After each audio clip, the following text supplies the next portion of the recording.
আসসালামু আলাইকুম বন্ধুরা, এই দেখেন 5 পিস পেটসাপ কুচবিহার যাবে। কুচবিহারের এক ভাই অর্ডার দিয়েছেন, তিনি টাকা পাঠিয়ে দিয়েছেন। তো তিনাকে পার্সেলটা আমি আজকে রেডি করছি। আজকে ঈদের দিন, আজ তো বন্ধ। আমি এটা সঙ্গে করে নিয়ে যাব। আমি থাকছি না, শ্বশুরবাড়ি যাব, সেখান থেকে পাঠিয়ে দেবো কালকে। ঠিক আছে, এই দেখেন কুচবিহার, আমি ঠিকানা রেখে দিয়েছি,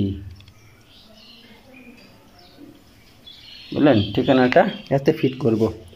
তো এই ব্যাপার, আপনারা যে কোনো জায়গা থেকে ফোনে অর্ডার দিবেন আর টাকা আমার ফোনপে নম্বরে টাকা পাঠিয়ে দিবেন, আমি আপনার নামে পার্সেল পাঠিয়ে দিব, কোনো ব্যাপার নেই। ঠিক আছে বন্ধুরা, এই দেখেন 5 পিস, এ দেখেন 5 পিস। আপনি কমসে কম 5 পিস অর্ডার দিতে হবে, কারণ একটা ইয়ার মধ্যে 5 পিস থাকে, 5 পিসের বেশি হবে না। আবার 10 পিস দিতে পারেন, 5 পিস অথবা 10 পিস। ঠিক আছে, এখন কিন্তু আপনার ইয়া চলছে, ডিসকাউন্ট চলছে। এই দেখেন 150 টাকা দাম, 150 টাকা দাম। হ্যাঁ, এ আপনার 27 এপ্রিল পর্যন্ত 100 টাকায় পাবেন, 5 পিস 500 টাকা। আর পাঠানো খরচা 65 টাকা। তাহলে 565 টাকা পাঠিয়ে দিলে আমার ফোনপে নম্বরে আপনার ভারতের যে কোনো জায়গা থেকে আপনি ঘরে বসে অর্ডার দিলে আপনি মালটা পেয়ে যাবেন, কোনো অসুবিধা নাই। আর ভারতের যে কোনো জায়গা, যে কোনো রাজ্য আপনার মাত্র 5 দিনে চলে যাবে।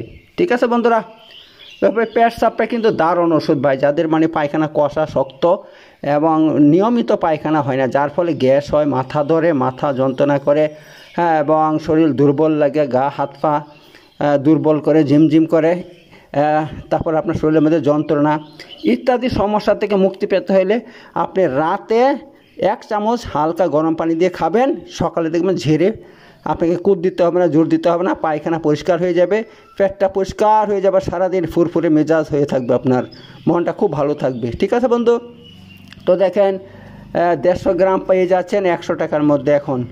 কিন্তু এটা কিন্তু পরে আবার দাম বাড়িয়ে দিব, কারণ যেই মালটা দিয়ে আমি তৈরি করি সেই মালের দাম বেড়ে গেছে। ঠিক আছে, এই ব্যাপার, এত সস্তা কোথাও পাওয়া যাবে না। এই পেটসাপ যারা নিতে চান অবশ্যই আমার সঙ্গে যোগাযোগ করবেন, যে কোনো জায়গা থেকে। আর যারা বিদেশ থেকে নিতে চান, যারা বিদেশ থেকে নিতে, বাংলাদেশ, সৌদি আরব থেকে বিশেষ করে, হ্যাঁ, আমার মাল কিন্তু সৌদি আরব বাংলাদেশে বেশি যায়। আর আপনার লন্ডন পর্যন্ত পাঠিয়েছি, আমার পার্সেল আমেরিকা পর্যন্ত গিয়েছে, হ্যাঁ, স্পেন, অনেক জায়গাতে, দক্ষিণ কোরিয়া, তারপর সিঙ্গাপুর, মালয়েশিয়া, হ্যাঁ, অনেক জায়গাতে আমার মাল গিয়েছে আমার, হ্যাঁ, দুবাই। তো আমি দুবাই আর কুয়েত আমি পাঠাই না, কারণ সেখানে বর্তমানে একটু সমস্যা করছে। তারা এই মাল চেকিং করে দেখছে কিসের জন্য এই সমস্ত গাছগাছরা মালকে ওরা অ্যালাউ করছে না বর্তমানে দুবাই এবং আপনার কুয়েতে। তাছাড়া অন্য কোনো জায়গাতে কোনো অসুবিধা নেই। আর বিশেষ করে যারা সৌদি আরবে আমার ফটো দেখছে, এই দেখেন আমার ফটো আছে, এই দেখেন আমার ফটো দেখলে ওরা মাল ছেড়ে দিচ্ছে, কোনো কথাই বলছে না। আলহামদুলিল্লাহ, সৌদি আরবের সরকারকে এবং সৌদি আরবের যারা প্রশাসনে আছে, আল্লাহ তাদেরকে ভালো করুক, কারণ তারা আমাকে সম্মান করে, আমার খাতিরে আমার মাল তারা কোনো অসুবিধা করে না, যারা অর্ডার করে পেয়ে যায়। তো সৌদি আরবে মাত্র 10 থেকে 12 দিনে মাল চলে যায়, পার্সেল চলে যায়। এবার কথা হচ্ছে, যারা ভারতের বাইরে নেবেন আপনাদেরকে 5 পিসের জন্য 1000 টাকা বেশি লাগবে, আর 10 পিস নিতে হলে মাত্র 1200 টাকা। ঠিক আছে, 200 টাকা বেশি লাগবে 10 পিস নিলে। এই জন্য আমি বলবো, যারা সৌদি আরবে বা বাংলাদেশে নিতে চান, আপনারা কমসে কম 10 পিস নেন, তাহলে 1200 টাকায় চলে যাবে। আর 5 পিস নিলে 1000 টাকা লাগবে। আর আমি আপনার মালটা নিয়ে, এখন তো অনেক দূর আছে, আমার মহকুমা শহর আছে, সে কাটোয়া, সেখানে যেতে হবে, কারণ হেড পোস্ট অফিস ছাড়া এই মালটা বুক হয় না, যেগুলো বিদেশে যাবে। তো ভাই আসা যায় আমার 2 ঘন্টা 2.5 ঘন্টা লেগে যায় মোটর সাইকেলে, তা আমার অনেক পেট্রোল খরচ করতে হয়, তাহলে আমার কি লাভ হবে?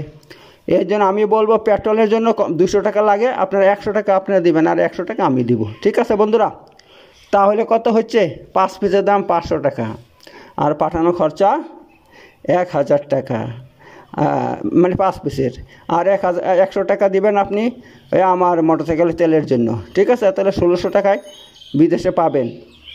আর যদি আপনি 10 পিস নিতে চান, তাহলে কত খরচ হয়েছে দেখুন, তাহলে 16, 17, 18, 19, ঠিক আছে, 1900 টাকা লাগবে। 1900 টাকা, মানে 100 টাকা হচ্ছে আমার পেট্রোল খরচ, আর 200 টাকা বাড়তি, মানে 10 পিস নিলে 1200 টাকা লাগে। ঠিক আছে, 1200 টাকা। আর আচ্ছা আচ্ছা আচ্ছা দাঁড়ান দাঁড়ান, আর 10 পিসের দাম তো 1000 টাকা, তাহলে 10 পিসের দাম 1000 টাকা হচ্ছে, আর আপনার পাঠানো খরচা 1200, ঠিক আছে, আর 100 টাকা আমার তেল খরচ, তাহলে দেখুন কত হচ্ছে আপনার 2300 টাকা হচ্ছে ভাই, 2300 টাকা হচ্ছে। ঠিক আছে, যারা বিদেশে নিতে চান, সৌদি আরব, বাংলাদেশ, আপনারা এভাবে নেবেন। তাছাড়া আমার কাছে আছে আপনার নবযৌবন পাউডার, যাদের ধাতু পাতলা, ধাতু দুর্বলতা, ধাতু এতই পাতলা যে আপনার সহবাস করার আগেই পড়ে যাচ্ছে, স্ত্রীর কাছে গেলেই মানে বীর্যপাত হয়ে যাচ্ছে, এবং যাদের পাতলা পানি অধিক পরিমাণে বের হয় তাদের জন্য ধাতু আমার নবযৌবন পাউডার মাত্র 4 পিস খাবেন, হ্যাঁ 2 মাস লাগে খেতে, খালি পেটে খেতে হবে, সকালে 1 চামচ করে, বাস আপনি 2 মাস পরে দেখবেন আপনার ধাতু পাতলা কোথায় যে পালিয়ে যাবে, ধাতু গাঢ় হয়ে যাবে, পুষ্ট হয়ে যাবে, এবং আপনার পাতলা পানি, আঠালো পানি যেটা বের হয় সেটা একদম বন্ধ হয়ে যাবে, ফলে আপনার শরীরের মধ্যে কিন্তু নবযৌবন চলে আসবে। বন্ধু একটা কথা মনে রাখবেন, রোগ কিন্তু ভালো হয়ে যায়। এবার আপনার শরীরের মধ্যে দুর্বলতা আছে, পুষ্টির অভাব আছে, আপনার রক্তের অল্পতা আছে, এর জন্য সেক্সের ইয়াটা আসছে না, আপনার উত্তেজনা আসছে না। এই জন্য আপনাকে কী করতে হবে, সকালবেলাতে একটা করে ডিম খাবেন, আর আপনার ছোলা খাবেন, ঠিক আছে, আর খেজুর খাবেন। মোটামুটি আপনি 1 মাস খান, তখন দেখবেন উত্তেজনা চলে আসবে। অনেকে বলে ভাই ওষুধ তো খেয়েছি, ওই কিছু বুঝতে পারছি না। ভাই ওষুধের কাজ হচ্ছে আপনার ধাতুকে পুষ্ট করা, গাঢ় করা, ধাতুকে ঠিক করা, ওইটা কিন্তু ঠিক হয়ে যাচ্ছে, ওইটা আপনি দেখবেন এই 4 পিস খাওয়ার পর কিন্তু আর আপনার ধাতু আর বের হবে না, এবং আপনার যাতে আঠালো পানি বেরোয়, পাতলা পানি বেরোয়, একটু কথা বললে সেক্স স্ত্রীর সঙ্গে বা অন্য কোনো মেয়ের সাথে, সেইটা কিন্তু বা একদম বন্ধ হয়ে যায়, ঠিক আছে। আর যদি দেখেন এটা আমার বন্ধ হয়ে গেছে আর এই সমস্ত সমস্যা হচ্ছে না, জানবেন আপনার রোগ ভালো হয়ে গেছে। তারপর আপনার উত্তেজনা কেন আসছে না, তার জন্য তার মানে হচ্ছে আপনার শরীরের মধ্যে ভিটামিনের অভাব আছে, ঠিক আছে বন্ধুরা। তো এই জন্য আপনাকে ভিটামিন খেতে হবে। ভিটামিন বলতে কি, কাঁচা ছোলা আপনি রাতে ভিজিয়ে দিবেন, ওইটা সকালে খাবেন, এবং খেজুর খাবেন, এই ছোলা খাবেন, খেজুর খাবেন, আর একটা করে ডিম খাবেন, ইত্যাদি খান, আর বাদাম পারেন তো বাদাম খাবেন, ইত্যাদি খান, হ্যাঁ। তা এইভাবে খাবেন সকালে, এগুলো খেয়ে, আর 10টা পর্যন্ত আর কিছু খাবেন না, 10টা পর্যন্ত কিছু খাবেন না, দেখবেন আপনার কীরকম আপনার শরীরের মধ্যে শক্তি তৈরি হয়, ইনশাল্লাহ ইনশাল্লাহ।